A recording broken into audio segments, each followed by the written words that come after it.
Hi everybody, welcome to my homestead and welcome to my channel. My name is Jared. In this video, we're going to talk about a few different things, all really interesting.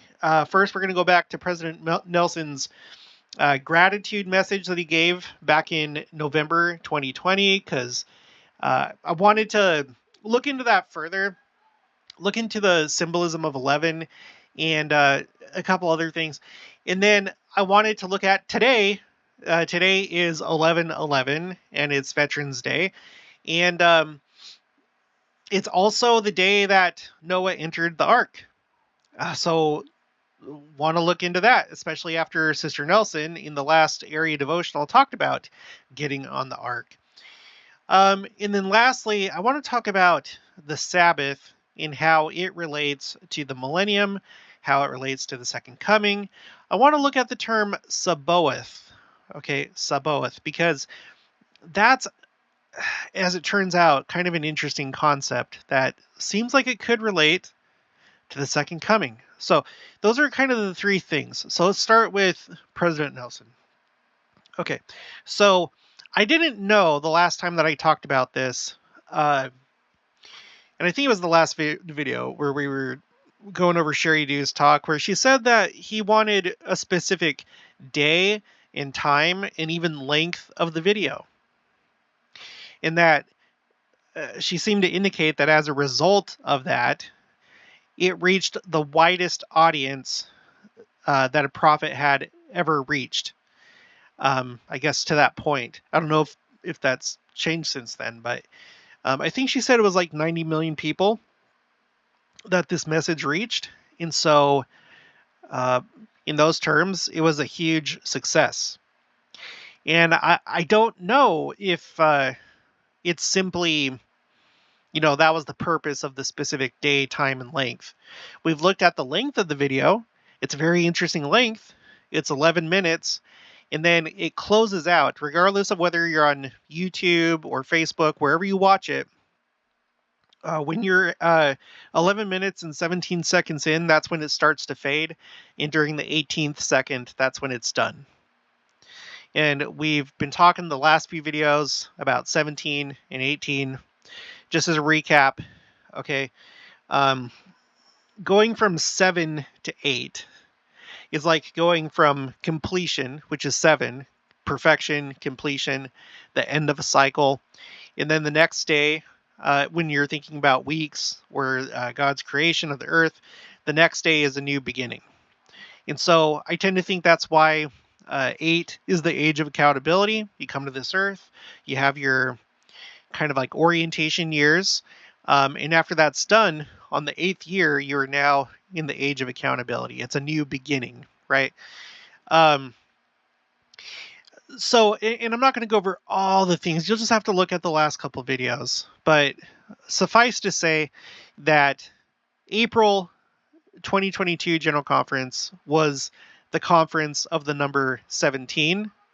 And October General Conference of 2022, this most recent one, was the conference of 18. Okay, so there's a lot of 17s, 18s, 7s, and 8s. Okay. So that's fascinating about the length of the video. Now, what about the rest of it? Well, it happened in the 11th month, November. And as it turns out, this is what I found out today. And I think maybe I knew this at one time, but had forgotten it. I went back to Deseret News, where it was announced that he was going to do this special message. And it says here, this is on his Facebook.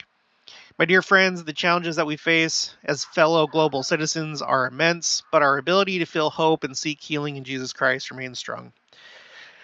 Oh, excuse me. Okay, I have felt impressed to share with you a message on November 20th, 2020, which, by the way, that's kind of interesting by itself. You have 2020. Anytime that there's like repeating numbers, it kind of sticks out, I think, to most people. But anyway, that could be irrelevant. I don't know. But from 11 to 11:15 a.m. So here you have 3 11s. You have November, and then it was put out at 11 o'clock Mountain Standard Time.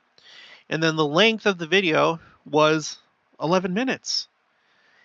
So, in light of what Sherry Dew said, he intentionally chose that duration for the video. And therefore, it seems to point either to the fact that it was 11 minutes or it went to 17/18 seconds. Probably both is what I'm guessing.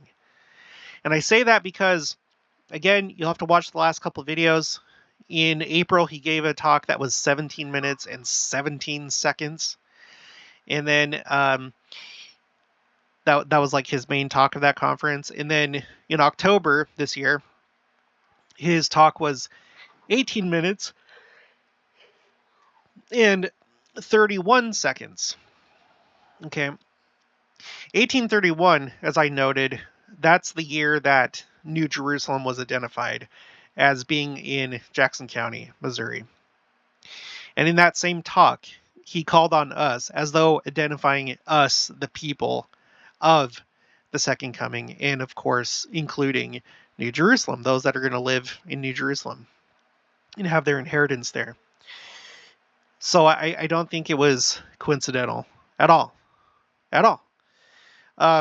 So 11, what is it? What does it mean? What if he's focusing on 11, what is it? What's the symbolism behind it? What is he trying to communicate? Well, this is what I found. I'm sorry, I have the yawns. I'm sorry, and I don't edit. I'm never gonna edit, you guys. I'm sorry. I know that some of you, it just rubs you the wrong way, but I don't have time for it. I like researching a lot of things. I like putting out a lot of content, and I'm not gonna take away from that by nitpicking at these like little things. So sorry. Okay. Back when I lived in Phoenix, I came across this guy on YouTube. He's not on YouTube anymore. Called The Phoenix Enigma. And he talks about a lot of different things, primarily secret combinations and Gadiat and robberies. He's not a member of the church. I'm using those as phrases for something else that you can't say here on this platform. But he's really into this stuff, and it's not that he would have like the same interpretations as us for like certain things, but a lot of this information on this page on his website is objective, and it's not, you just take it for what it is. It speaks for itself. So he's really good with the like numerology and symbolism. I don't accept like all these things. Okay. So don't think I'm saying, hey, everything that he says here is right.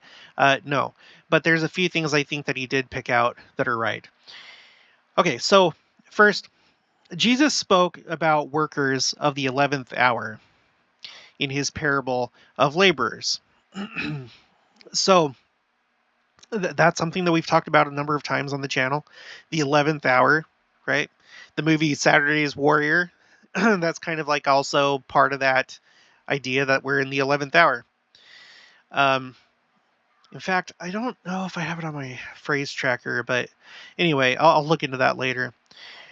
So the 11th hour meaning we're at the end. We're about to start a new day, the millennial day, right? Okay, so maybe President Nelson is pointing our minds to that we're in the 11th hour. The next one, the 11 apostles remaining with Jesus Christ, following the treason and the suicide of Judas the apostle. Dang it, I should have kept it up. There's another LDS website that was kind of doing its own numerology, and it was talking about 11 and how it's kind of like it's like an imperfect number in a sense. And he says it here too, if I remember. I think I highlighted it. The proper number, the number that it's supposed to be, is 12 apostles. Well, so when that happened, it left for an imperfect quorum, which we know was remedied later because there were new apostles called. But that's something a little bit on the darker side. Jesus was about 33 years, which is a multiple of 11, 33 years old when he died. cut off in Daniel 9, verse 26, for the sins of mankind. So yeah, 33. I've heard it said before that these double numbers, like 11, 22, 33, 44, so on, they're in some schools, they're referred to as power numbers. It's usually kind of an esoteric thing, and it's not that it's necessarily our doctrine, but I don't know if the Lord uses it in His own way, then maybe it kind of is. But no one's really expounded on that in our church, so it's just something to think about. But yeah, he died at 33. It's a multiple of 11. Now this one right here is interesting. Jehoiakim and Zedekiah reigned each 11 years in Jerusalem. You know why that stands out to me? It's because if President Nelson, and I don't know, it's not like, I don't think it's the type of thing where President Nelson is like, oh, this is a good idea, I'm going to send out secret messages. I think it might be the type of thing where he has a lot of revelation. You listen to Sister Nelson, he's just, like he said that he's 24/7 on call with the Lord. He does a lot of talking with the Lord, and he's very careful with his words. He's very intentional. And so what could be happening here is, like, if the Lord inspires him to do this 11 thing, it could be multiple levels. It may not be any one of these things, but all these things kind of point to different things. So, for example, we know that Zedekiah, he is the one that was reigning when Babylon destroyed Jerusalem, right? Right before that happened, Lehi and his family took off, right? Well, it turns out during that last king, before this big destruction, he reigned for 11 years. He didn't make it to the 12th. It's like the work was cut short, right? Isn't that's one of the phrases used in scriptures, that the Lord's going to cut his work short? And I feel like that could be symbolized in this story, how it's like with this symbolic number 11, it's like, oh, got cut short, and what happened. Now, in that case, it was God's chosen people that were destroyed and carried away captive. But in the last days, it's going to be reverse. We're not going to be the ones that are destroyed, those that are righteous. It's going to be those that are wicked, that are living a telestial law and living in a telestial condition. So this would be an interesting parallel. Okay, Joseph, betrayed by his brothers and rescuer of his tribe, and by that he obviously means that the whole house of Israel, is the 11th son of Jacob. Yeah, he's the 11th. Benjamin is the 12th. And Joseph obviously is really important to us in the church and in the last days. It's essentially his offspring, Ephraim and Manasseh, that are doing the gathering of Israel. He's doing like this final work before the second coming. He is the 11th. All right. What else? We have this right here. I'm not going to necessarily go over this. You can read it, pause, and look at it, or I'll put the link for this in the description below. But we've talked about the significance of this event, wondering, and I've proposed that perhaps this essentially started World War III. And not a world war like what we're used to, but I did a video about that, like, I don't know, maybe about 10 videos ago, something like that. So just go to my list and go down till you see a video talking about this if you want to know more about that. But there's a lot of this symbolism attached to this event, 11, and it's not just the date, it's other things too. So I would encourage you to check that out, because again, President Nelson referring to 11, it could also tie in to this, because if this, whether you think it's World War III or whether this just started a long chain of events that leads up to the end, you can see why 11 might be important when talking about this event. Okay, Uh, a cycle of magnetic activity on the sun lasts 11 years. Yeah, you have the sun cycles, and they last for 11 years. So that's interesting. And I can't remember when did solar cycle 25 start? That started on in December 2019. Right now in the 25th solar cycle. So that's interesting. Now remember, he could. I mean, we don't know when the second coming is going to come. I feel like there's a lot of you, along with me, that feel like it's really, really close. Others put it out further. So this could apply to something sooner or later. So just keep that in mind with whatever your belief is about when it's going to happen. Okay, being only 1 hour before 12, the 11th hour means the last possible moment to take care of something, and often implies a situation of urgent danger or emergency. For example, the doomsday clock. You guys know the doomsday clock.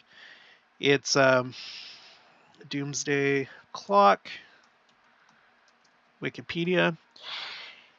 It's this group that put together this metaphorical clock where they essentially, what it is once the clock reaches midnight, that's when doomsday happens. And initially, well, I think it only focuses on nuclear weapons, like how close we are to using nuclear weapons.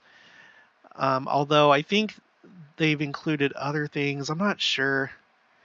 Whatever. Like all these right here is talking about nuclear weapons. So essentially on this clock, we're in the 11th hour and we're just minutes to midnight, right? And they adjust it on a yearly basis. And so here's a table. You can see what they've done with it, how close we are to midnight. So there's that. And by the way, you know, I like the wording here, the last possible moment to take care of something. Think about what President Nelson has said in 2019. I think it was April 2019 General Conference. He said time is running out. That was in 2019. In fact, why don't we pull it up? President Nelson, time is running out.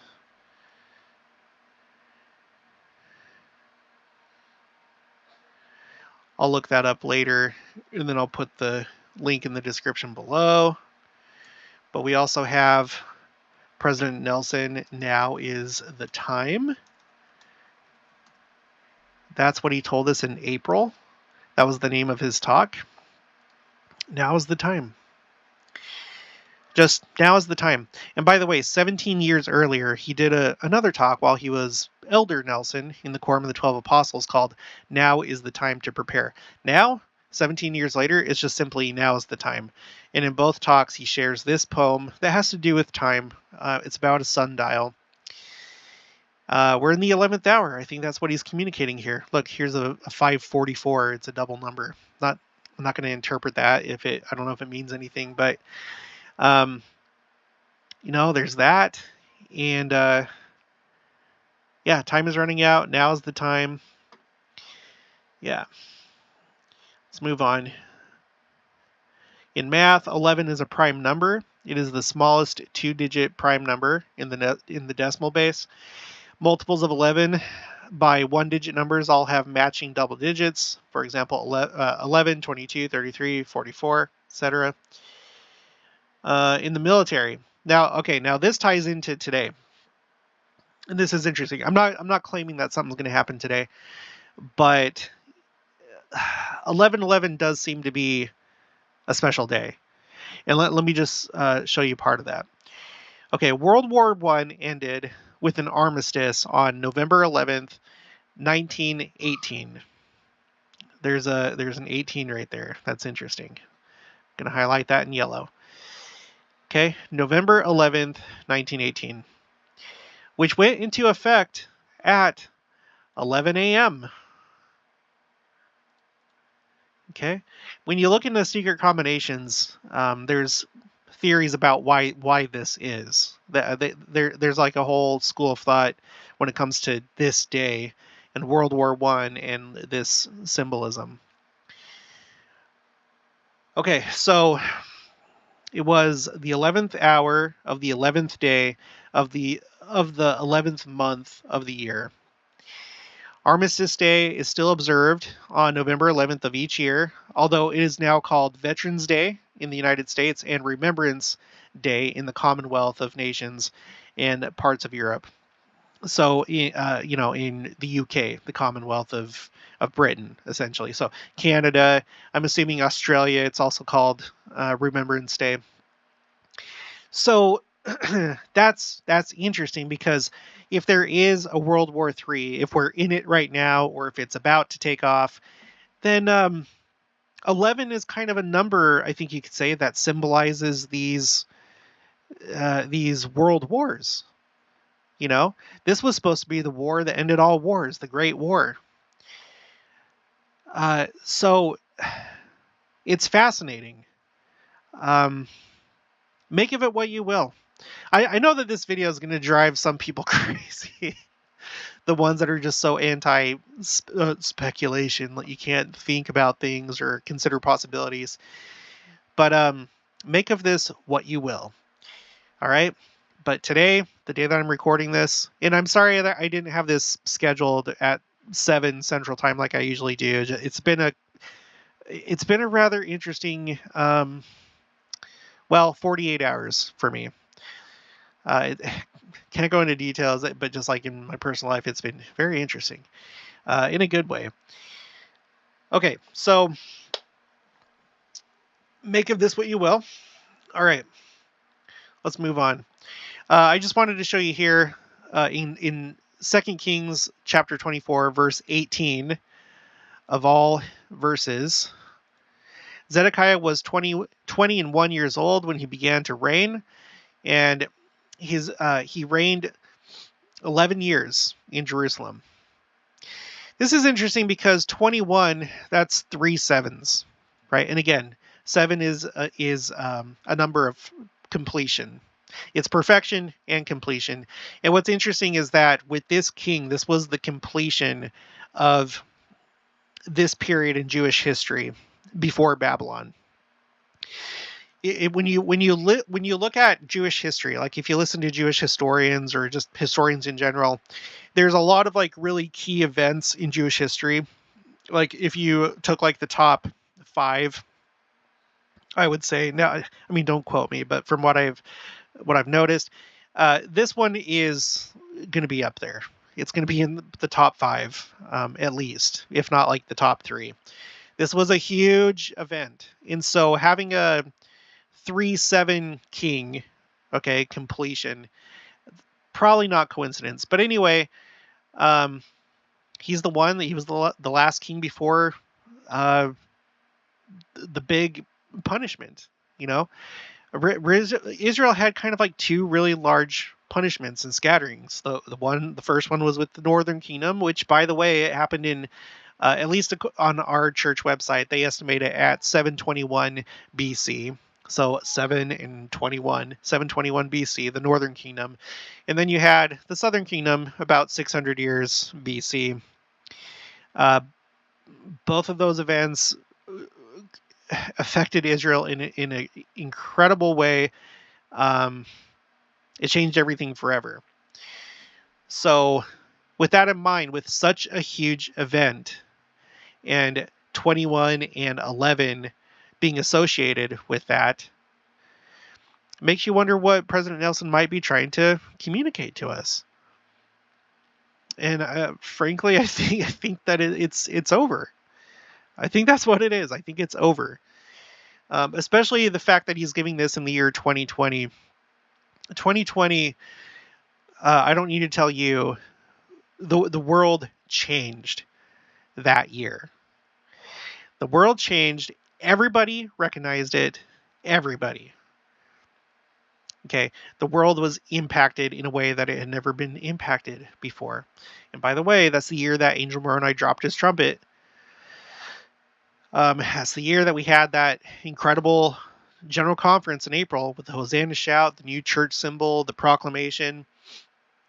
The conference that President Nelson said would be not only memorable, but unforgettable.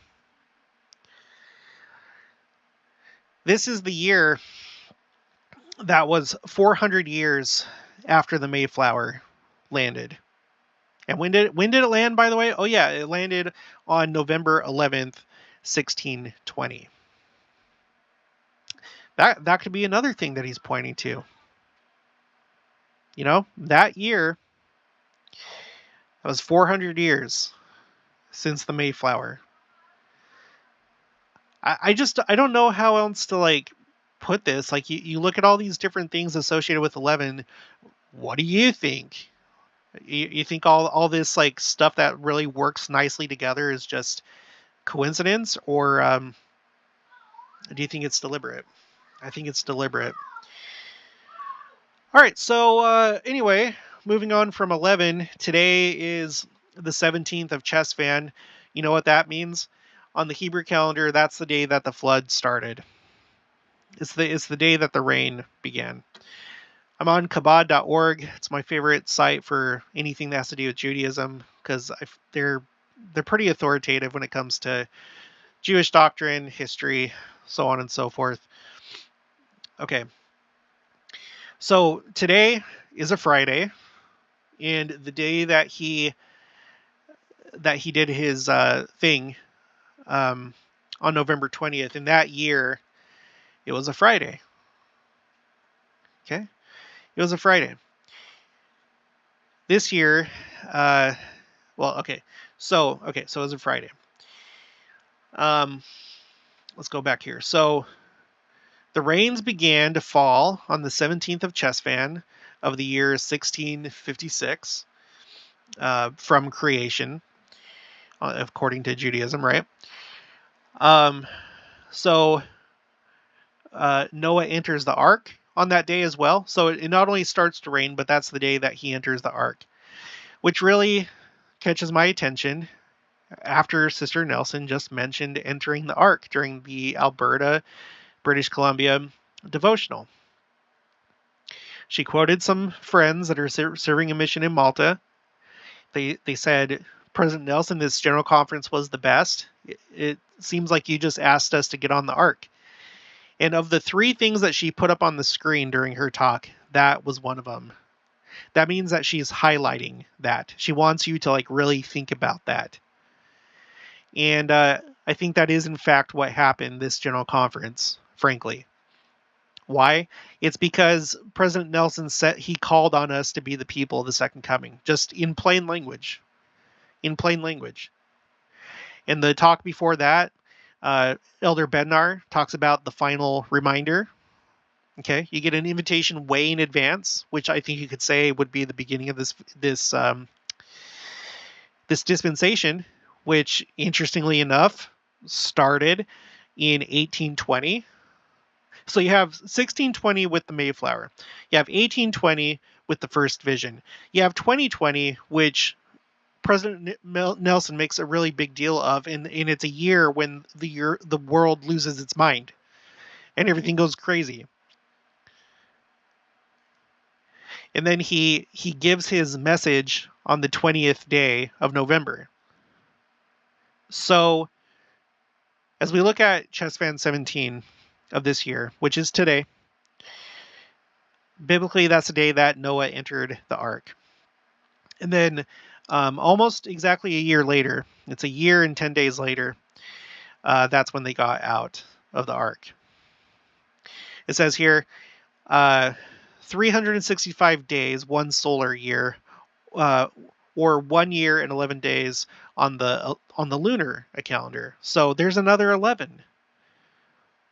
On the Hebrew calendar, 1 year and 11 days. That's when they got off the ark.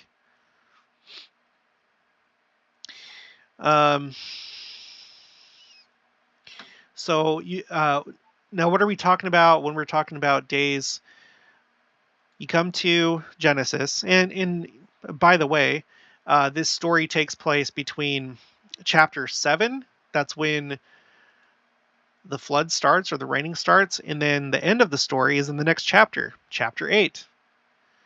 7, 8. 7, 8. So here, when you're reading, it says, in the 600th year of Noah's life, in the second month, the 17th day of the month.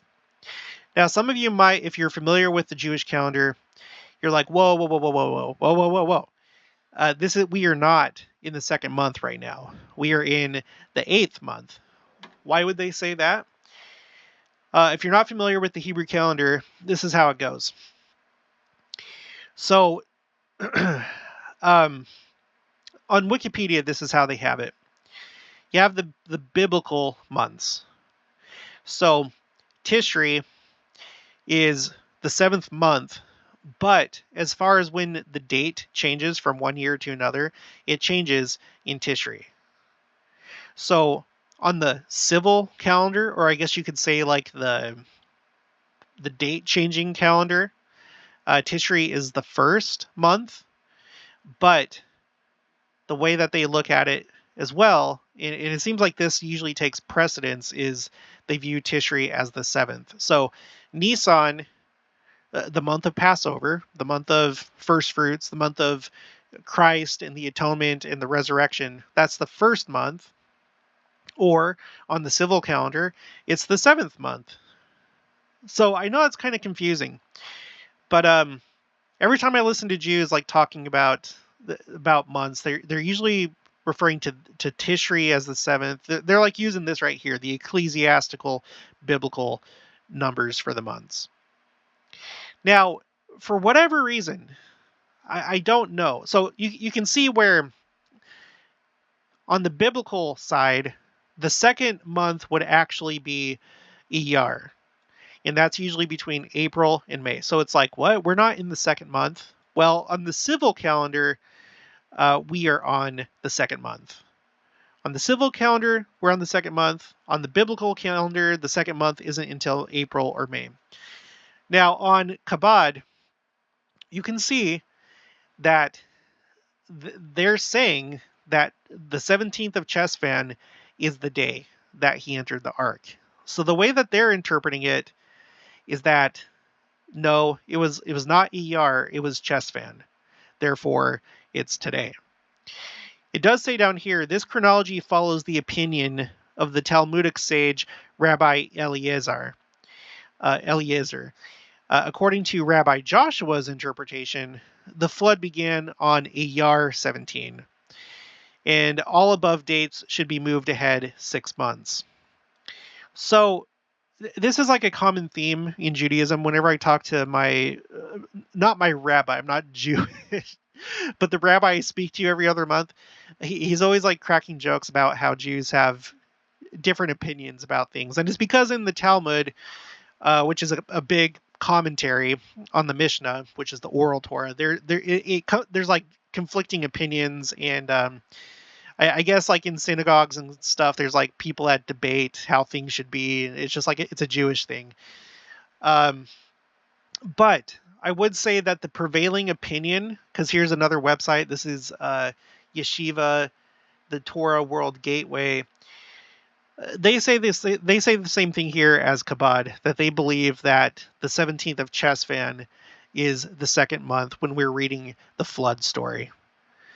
And then they say, yeah, Rabbi Joshua, he said Iyar, but everywhere you go, like when you go to the Wikipedia page right here, they have it as Cheshvan. So, sorry, I don't mean to bore you. That's just a long way of saying that there's two opinions, but it seems like the prevailing opinion is that today, okay, November 11th, 2022, which on the Hebrew calendar is the 17th of Cheshvan, today, and let me just pull it up here. You see this on the calendar? So today is the day that Noah got on the ark, according to what seems to be the prevailing Jewish opinion. Okay. Today. I'm not saying anything's going to happen today. There is something interesting going on today. Something very interesting. Okay, so I know, it's CNN, but I'm not getting their opinion here that you can still read what you know are bad news companies, they can still report facts. And this is a very basic fact, so I don't care what website I'm looking at.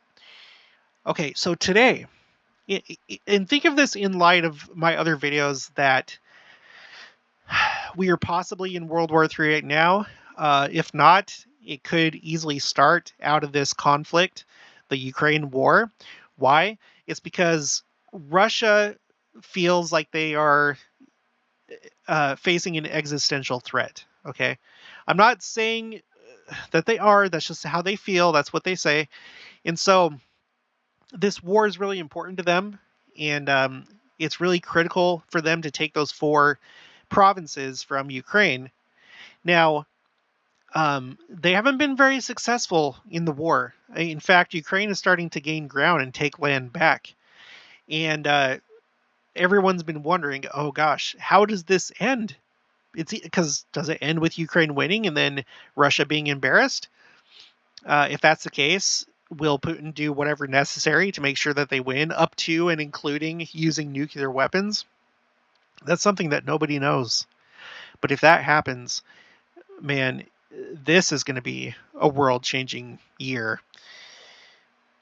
So, okay, Ukrainian troops sweep into key city of Kherson after Russian forces retreat, dealing blow to Putin.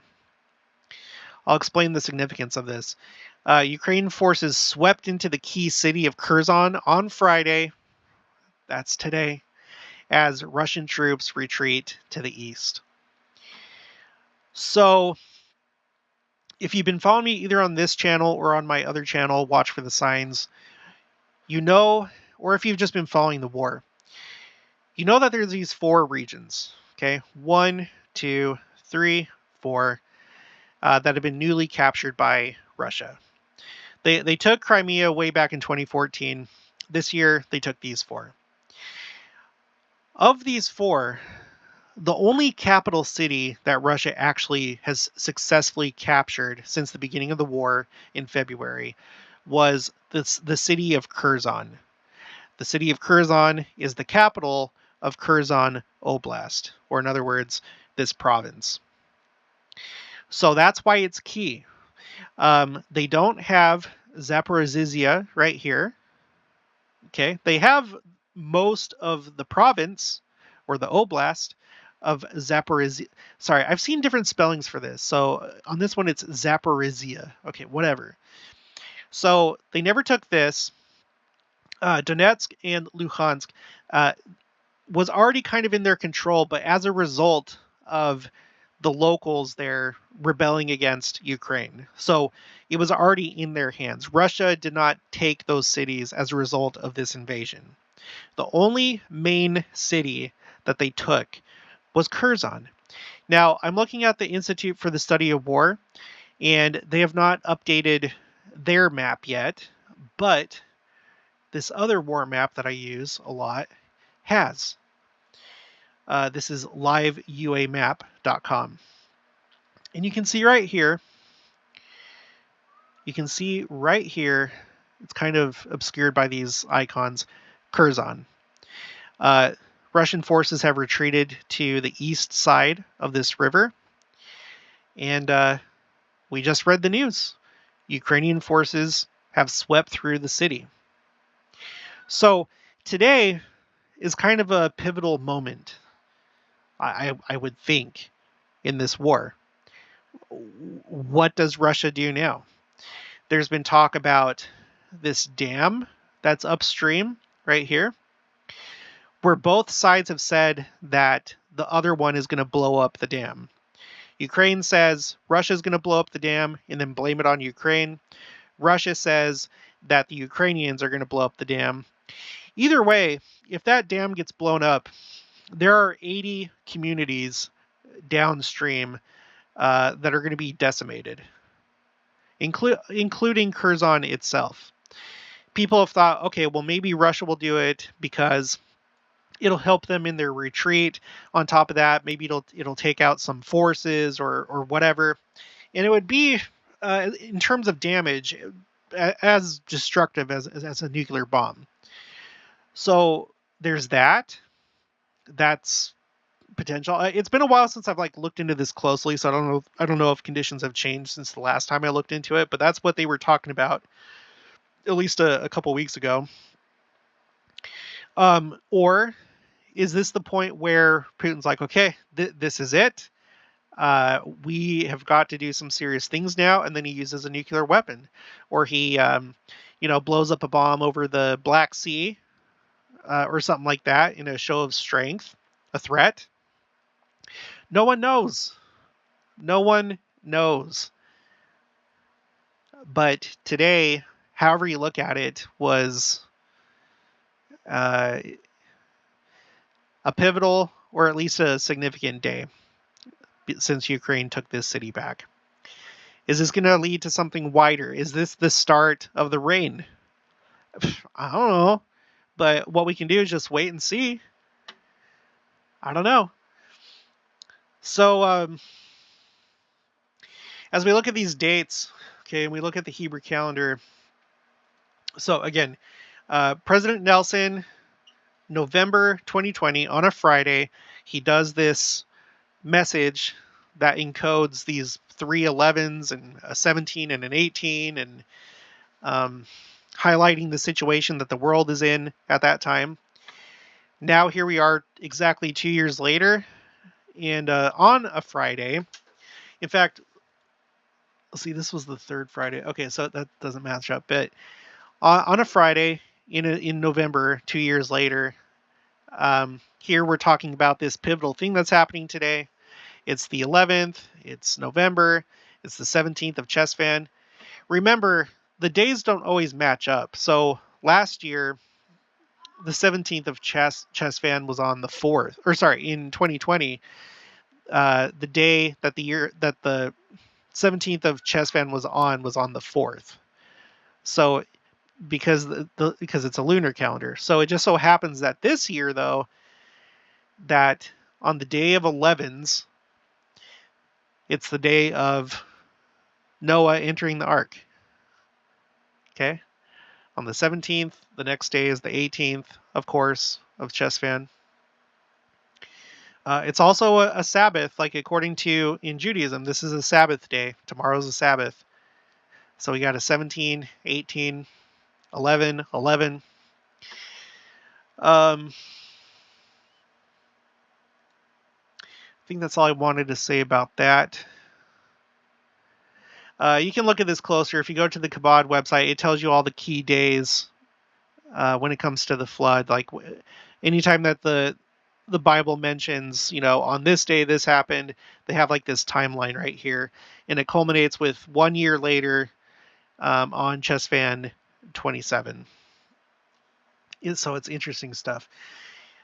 Now let's move on, and let's start talking about the Sabbath day and sabbatical years. So I put this chart together. Originally, I was wanting to see which years Easter and first fruits match up, because they don't always match up, but they're essentially the same event. It's the Christian observance of first fruits, but instead of like offering up the literal first fruits of your crops, we focus on Christ because he was the first fruits of the resurrection, and that's when he was resurrected. So this last year was a sabbatical year. And interestingly, Easter and first fruits, let me zoom in. This year, Easter and first fruits, it was a year where they were both on the same day. And not only that, they were on the 17th of all these years. Look how often 17 comes up. I haven't even, here we go, 1960. You have to go back to 1960, unless there's like another one that I missed. No. So, and then the reason why it's highlighted in this dark green is because Passover started on the same day that it did at the time of Christ. Okay, with how's it go again? With Friday being the first day of Passover, Sunday or Saturday being the second day. Well, not exactly. I'm not going to go through the sun up and sundowns, but it matched up with the time of Christ this year. So that's why I have it highlighted like that. So not only that, all those things together, 17 on the same day, first fruits and Easter, and then starting on the same day as, see, Friday equals Passover. Not only that, but it was also a sabbatical year.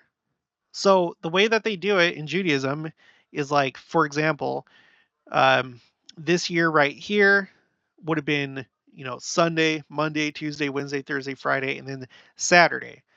2022, not the entire year, but from the 1st of Tishri in 2021 until the 1st of Tishri 2022.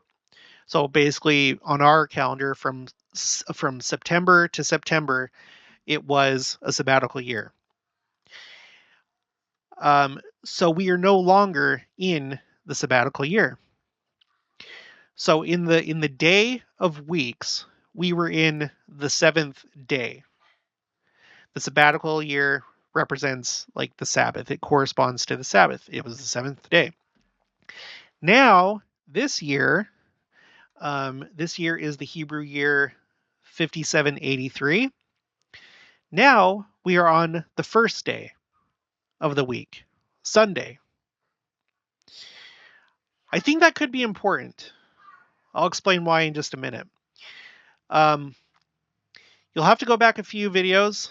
There's a lot of things that seemed to have pointed to this Rosh Hashanah. Rosh Hashanah is the new year. Okay? The 1st of Tishri, right here. This is when the date changes.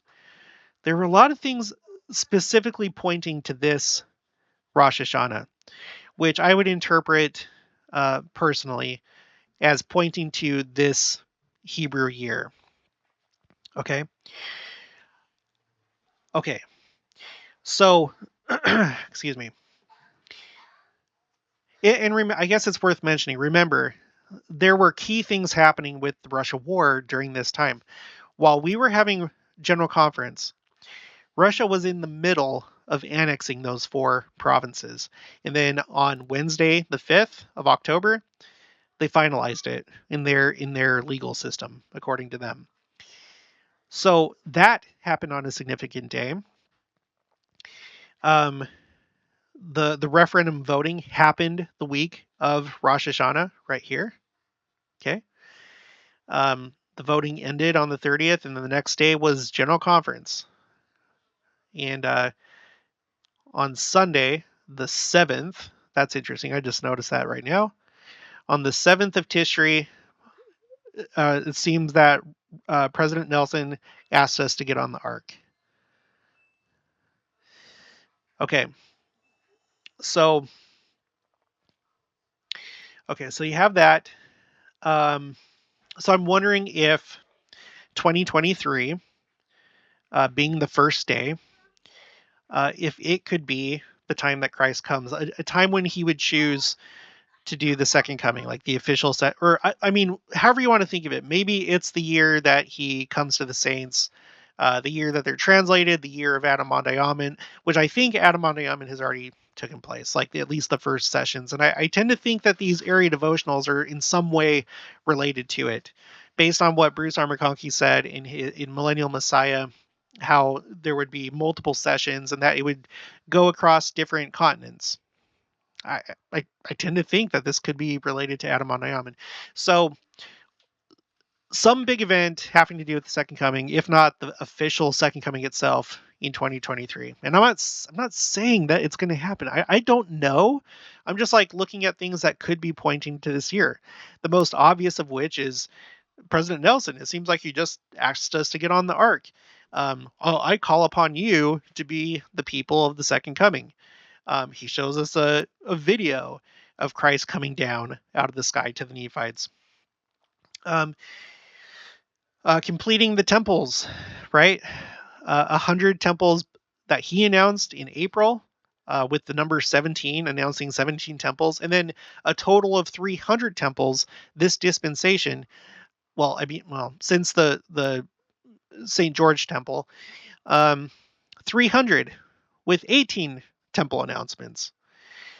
What else was there? There was something else. I forgot. Elder Bednar talking about the final invitation, the day of the wedding, or the beginning of the festivities, essentially.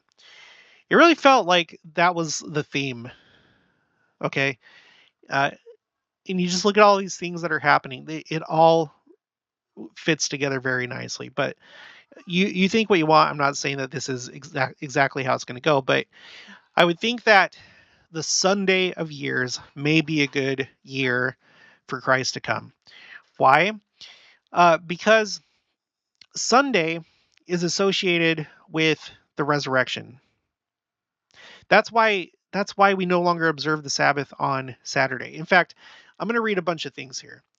Oh, and by the way, I do want to acknowledge there's some people that feel that 2025 would be a good year for him to come, symbolically speaking, because that's going to be the next year where we have an April 6th on a Sunday. And that's possible. Yeah, it's possible. I just want to acknowledge that. Okay, so just as a reminder, when we read the book of Revelation, there's the 7 seals. And because of D&C section 77, we know that these 7 seals represent 1,000-year periods.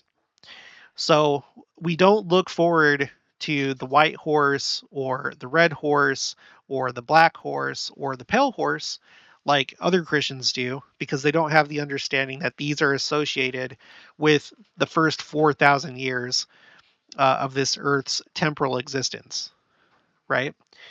But we know that it culminates with the 7,000 years, and that's the millennial reign. That's the millennium. So that's where we get this idea that in the history of the earth, there's a week, and that the millennium is during the Sabbath day. Now, in this case, you could think of it as Saturday, or you can think of it in the way that we think of it. Since the Sabbath was changed to Sunday, you could say that this is going to be the Sunday. But I'm going to get more into that. Don't worry. Okay, the sabbatical year, it is a concept in the church, not that we observe it now, but they acknowledge in the Bible dictionary sabbatical year, as was the 7th day in every week, the 7th month in every year, so also was every 7th year consecrated to the Lord. That was during Old Testament times. We don't do that anymore. And that's not to say that it's not still significant, because it is something that's observed by the Jews. And the Lord, in communicating with the Jews as he comes for the second coming, it'd be interesting if he chose specifically not to come in a sabbatical year, but in the year afterwards, the Sunday of years. Because we know that they're going to accept him. The righteous of them are going to accept him when he comes at the second coming. And so it would be appropriate that he would come at a time that they would recognize as the Sunday of years. But there's more. Okay, sabbatical year, borrow again. This is from Bruce R. McConkie's Mormon Doctrine. I'll wait for that to load. I wanted to see what he had to say about the Sabbath and about Sunday. I'm going to read just a short part of this here. Sabbath observance is an eternal principle, and the day itself is so ordained and arranged that it bears record of Christ by pointing particular attention to great works he has performed. So the Sabbath is all about Christ in the major things that he's done. From the day of Adam to the Exodus from Egypt, the Sabbath commemorated the fact that Christ rested from his creative labors on the 7th day. From the Exodus to the day of his resurrection, the Sabbath commemorated the deliverance of Israel from Egyptian bondage. Now, that's interesting because we know that there's a parallel event happening now. We know that was like the first gathering his people together and taking them out of Egypt, or like out of the world. Whereas right now in this latter day work, we're going across the entire world, finding scattered Israel in order that we might be gathered together to the stakes of Zion and leave this world. But literally, not that we're leaving, but I mean, we are spiritually right now, we're leaving, but we know that the wicked are not going to move on into the millennium, and we're going to be, you know, together as a people after the millennium. So there's like these two gatherings. President Nelson did an amazing talk called the Exodus Repeated, where he compares the two, how they're basically parallel events. Well, in this case, he specifically compares the Exodus to the Pioneer Trek, but how essentially, you have these two things. So, all right, let's continue. As Samuel Walter Gamble has pointed out in his Sunday, the True Sabbath of God, this necessarily means that the Sabbath was kept on a different day each year. I didn't quite understand what he meant by that, so thankfully that book is on archive.org. And what he says here, let me just read. You may want to read this on your own. Okay, Saturdarianism, so I guess that means like people that think Saturday should still be the Sabbath. Saturdarianism has taken this last and most common teaching and repudiated the last thought, and hence teaches that the Saturday Sabbath was given to Adam in Eden for an everlasting unchangeable covenant, and that it has come to us in an unbroken history to the present, and that it will continue to the end and become the universal Sabbath. I shall assert and prove, I think, 1, that a Sabbath was given to Adam in Eden, but that it was Sunday and not Saturday, in that it was kept for probably about 18 centuries and was lost. 2, that after the confusion of tongues, a great variety of Sabbath countings was instituted, which changed the day of the Sabbath from 12 to 36 times a year, from one day of the week to another.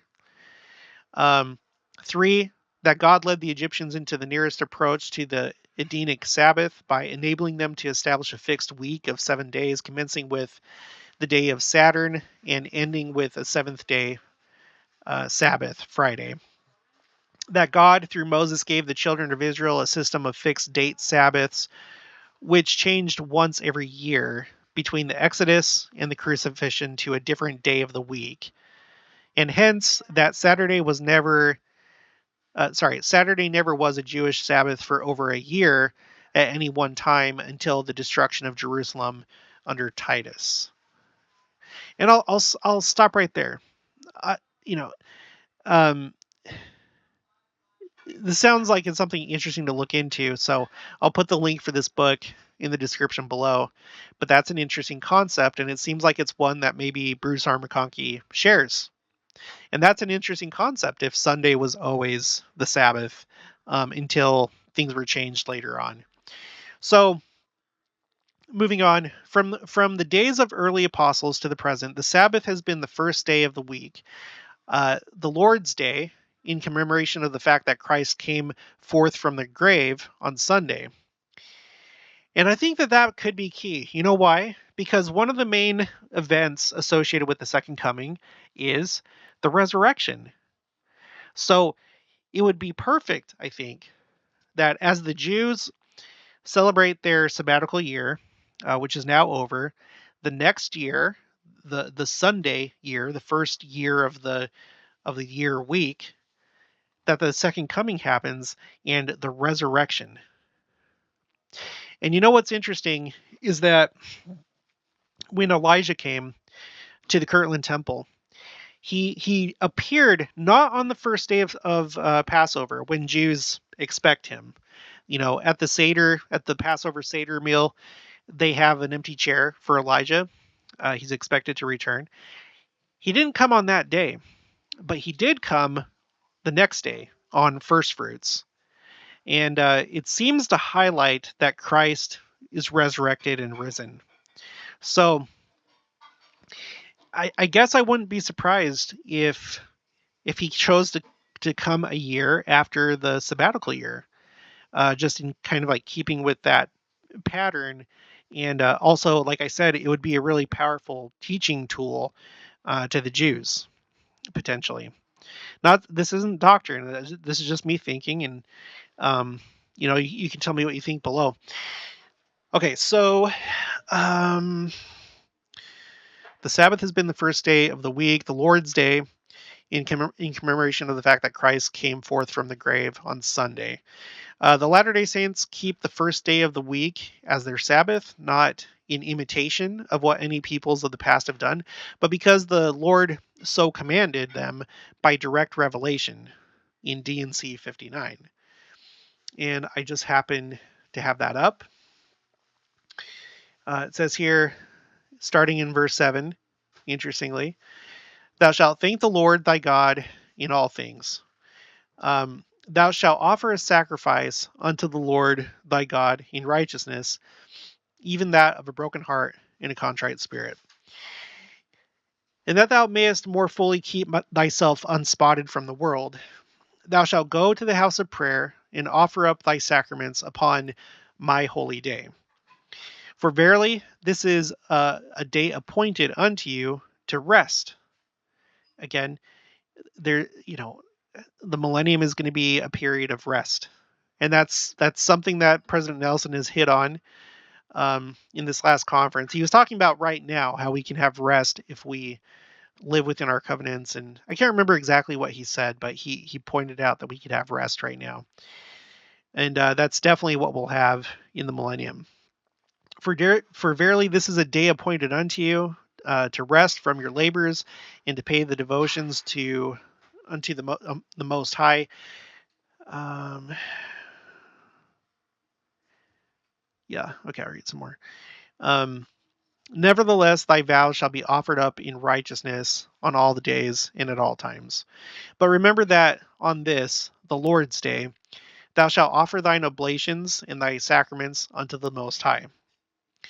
I've seen this word be associated specifically with the temple, but in this case, this is being used in conjunction with, the sacrament and Sundays. Confessing thy sins unto thy brethren and before the Lord. And on this day thou shalt do none other thing, only let thy food be prepared with singleness of heart, that thy fasting may be perfect, or in other words, that thy joy may be full. Verily, this is fasting and prayer, or in other words, rejoicing and prayer.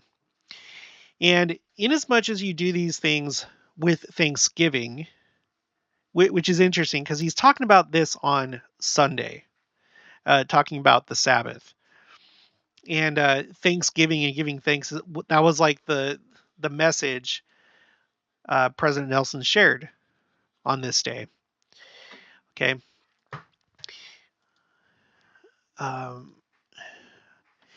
With cheerful hearts and countenances, not with much laughter, for this is sin, but with a glad heart and a cheerful countenance. Verily I say unto you that inasmuch as you do this, the fullness of the earth is yours. The beasts of the field and the fowls of the air, and that which climbeth upon the trees and walketh upon the earth. So have you ever thought about that? Keeping the Sabbath day holy, and then by doing that, the fullness of the earth is yours? I've never really thought about that. That's not something frankly, the last time I probably thought about this was the last time I read this section, and unfortunately, it's been a long time. But we know that in the millennium, we're going to have the fullness of the earth. It's going to be a paradisiacal earth, and those that are righteous, those that are celestial and terrestrial, are going to inherit the earth after the millennium. And then obviously after the 1,000 years, only the celestial will finally inherit the earth. But that's an interesting concept. I feel like there's more that connects the Sabbath day with the millennium than you may initially think. And there's more. I have more to show you. Wanted to share this. This is April 1975 General Conference. The Sabbath Day by Elder Mark E. Petersen. He says, President David O. McKay called attention to another most important phase of this subject. He said that the Christian Sabbath, of course, is Sunday, in commemoration of the resurrection of the Savior on the first day of the week. He calls the resurrection of Christ the greatest event in all history and notes that by proper observance of the Sabbath, we show our respect for the Lord's passion and his resurrection from the dead. So again, a strong association between the Sabbath and the resurrection, and potentially the second coming in the millennium when he chooses to come. Okay. The word Sabbath is derived from the Hebrew Shabbath, meaning to break off or to desist. And in this can be seen the idea of rest.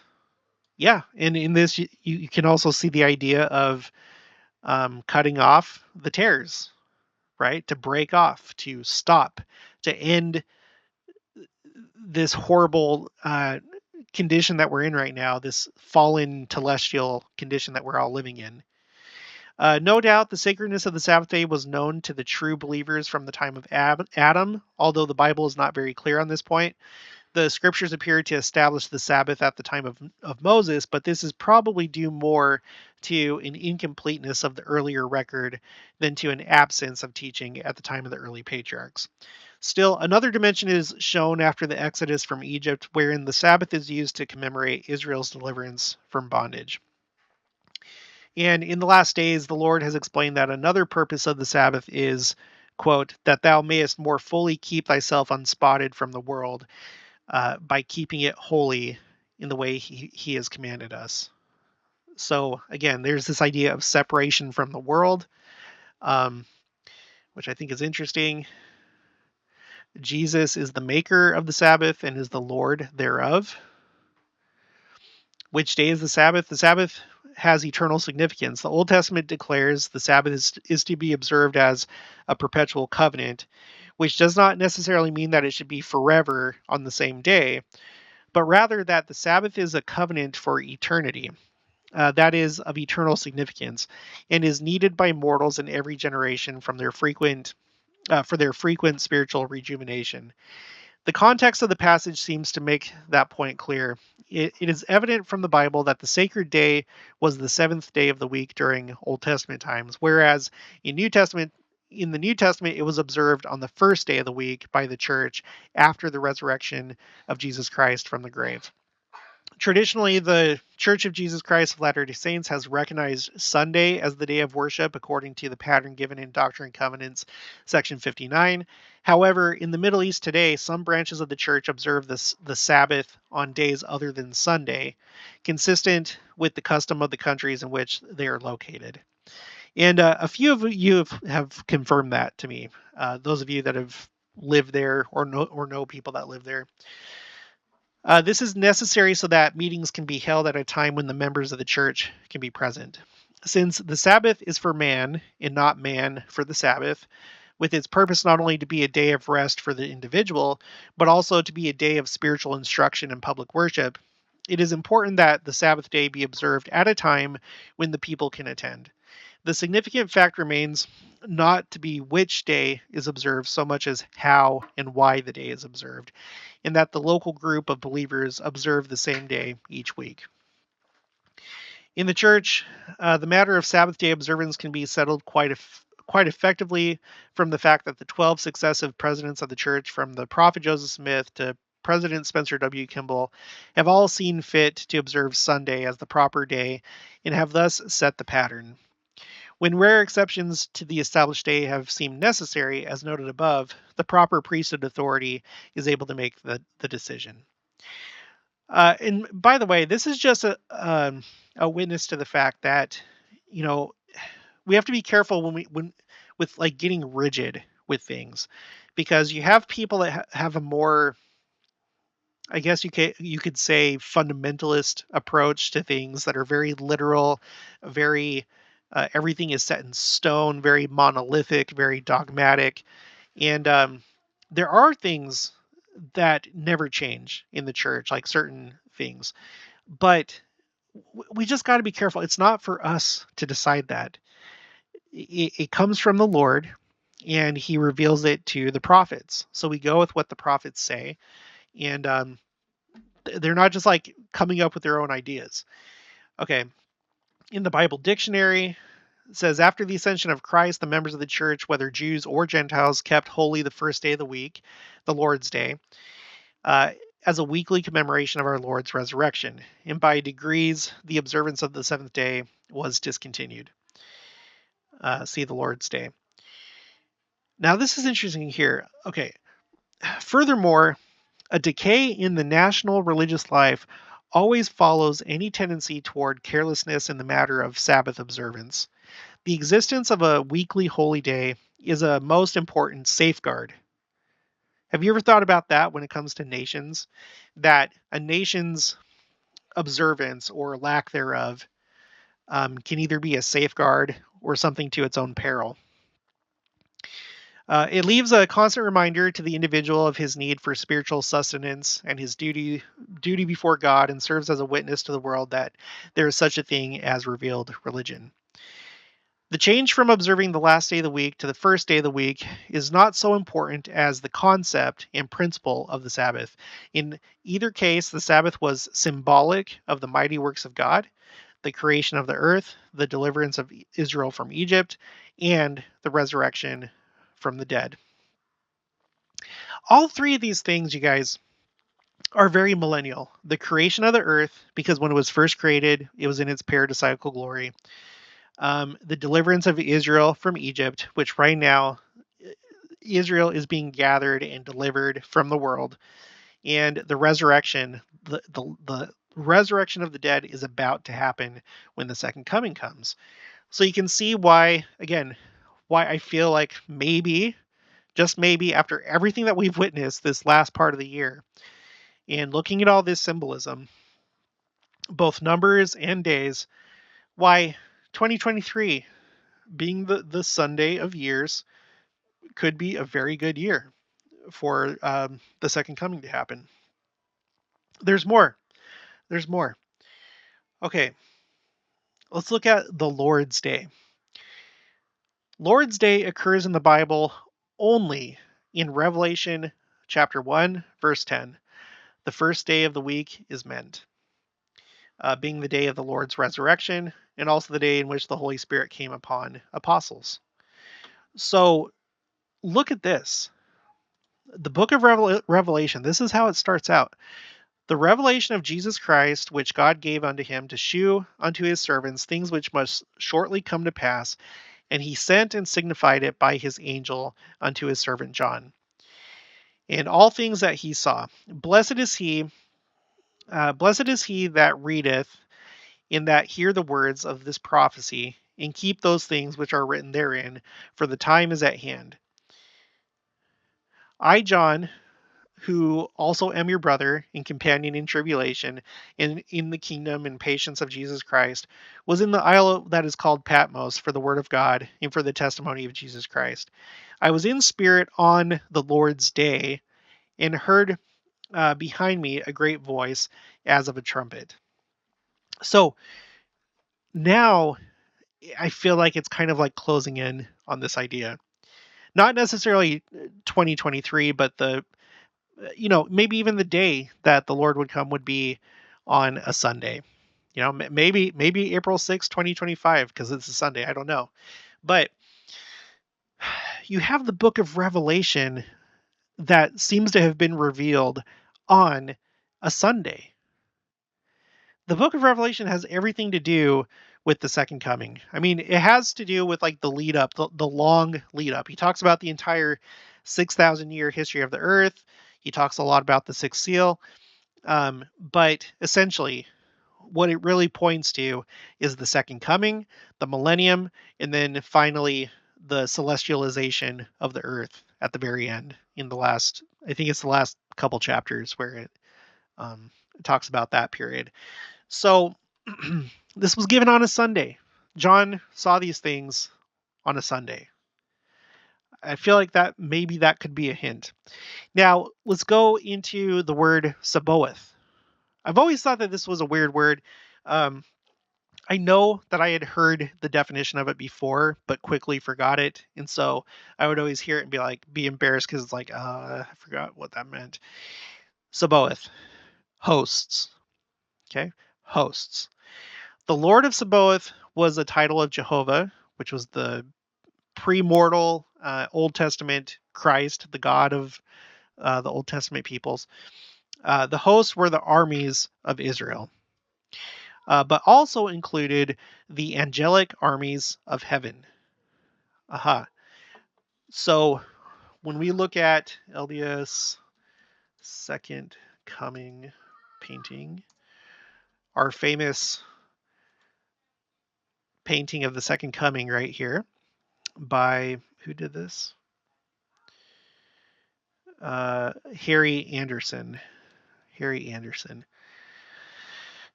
That's essentially what you're seeing right here. You're seeing Saboeth. You're seeing the Lord. You're seeing the hosts, the angelic hosts that are with him. There's more to it, though. There's more to Saboeth. Don't worry. Okay.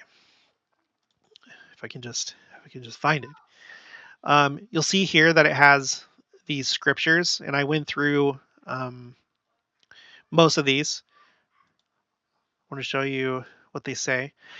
First, okay, so the definition according to the Bible dictionary is hosts, but there's something really interesting said in the Doctrine and Covenants. This is in section 95, verse 7 of all verses. And for this cause I gave unto you a commandment that you should call you should call your solemn assembly, that your fasting and your mourning might come up unto the ears of the Lord of Sabaoth, which is by interpretation the creator of the first day, the beginning and the end. So there's like this additional like definition that's added in D&C 95. If I'm reading this right. I think it is, because it says the Lord of Sabaoth, which by interpretation, the creator of the first day, the beginning, and the end. So hosts and then creator of the Sabbath day. And the word itself sounds like Sabbath. It's close, Saboeth. Now, it's used in the scriptures a few other times than just there. In James 5, it says, "Behold, the hire of the laborers who have reaped down your fields, which is of you kept back by fraud, crieth, and the cries of them which have reaped are entered into the ears of the Lord of Sabaoth. Be patient, therefore, brethren, unto the coming of the Lord, to the second coming." So, Lord of Sabaoth is being used in conjunction with the second coming. "Behold, the husbandman waiteth for the precious fruit of the earth, and hath long patience for it, until he receive the early and latter rain. Be ye also patient, establish your hearts, for the coming of the Lord draweth nigh." Okay. Romans 9, verses 28 and 29. "For he will finish the work and cut it short," right? "Cut it short in righteousness, because a short work will the Lord make upon the earth." And as Esaias said before, "Except the Lord of Sabaoth had left us a seed, we had been as Sodom and been like unto Gomorrah." So this also seems to be referencing the second coming, because cutting the work short, like when you click on the footnote, it takes you to D&C 52. It's talking about the second coming. So another time where Sabaoth, Lord of Sabaoth, is being used in conjunction with the second coming. D&C 88, verse 6, "And thus with the sword and by bloodshed the inhabitants of the earth shall mourn, and with famine and plague and earthquake and the thunder of heaven and the fierce and vivid lightning also shall the inhabitants of the earth be made to feel the wrath and indignation and chastening hand of an almighty God, until the consumption decreed hath made a full end of all nations." So the second coming, we know that the nations are going to end. And then look, verses 7 and 8, which end this section, by the way, which is made up of a 7 and an 8. That the cry of the saints and the blood of the saints shall cease to come up to the ears of the Lord of Sabaoth from the earth to be avenged of their enemies. Wherefore stand ye in holy places and be not moved until the day of the Lord come. For behold, it cometh quickly, saith the Lord. Amen. DNC 88, arguably, I think, the biggest second coming section of the Doctrine and Covenants. For thus saith the Lord unto you, who have assembled yourselves together to receive his will concerning you. Behold, this is pleasing unto your Lord, and the angels rejoice over you. The alms of your prayers have come up into the ears of the Lord of Sabaoth, and are recorded in the book of the names of the sanctified, even them of the celestial world. And then as you read the rest of the section, it is just all about the second coming. All right. DNC 98. Verse 2, waiting patiently on the Lord, for your prayers have entered into the ears of the Lord of Sabaoth, and are recorded with his seal and testament. The Lord hath sworn and decreed that they shall be granted. This one, not so much. Yeah, not so much about the second coming, but still wanted to show you that. All right. And then what do we have here? Oh no, this is from whatever. That's from earlier. Okay. So I know that was like a lot of stuff to think about. And again, I'm not trying to push that next year is the year of the second coming. I guess all I'm saying is that I wouldn't be surprised one bit. I wouldn't. There's just too many things happening now, too many things being said, too many things happening in the world. It's just crazy. Every day I'm like blown away by something new. So I don't know. Do the rains start today? I don't know. We'll just have to wait and see. I don't think that there's a whole lot of time left, though. When a prophet of God invites you to enter the ark, I don't think that there's much time left. I really don't.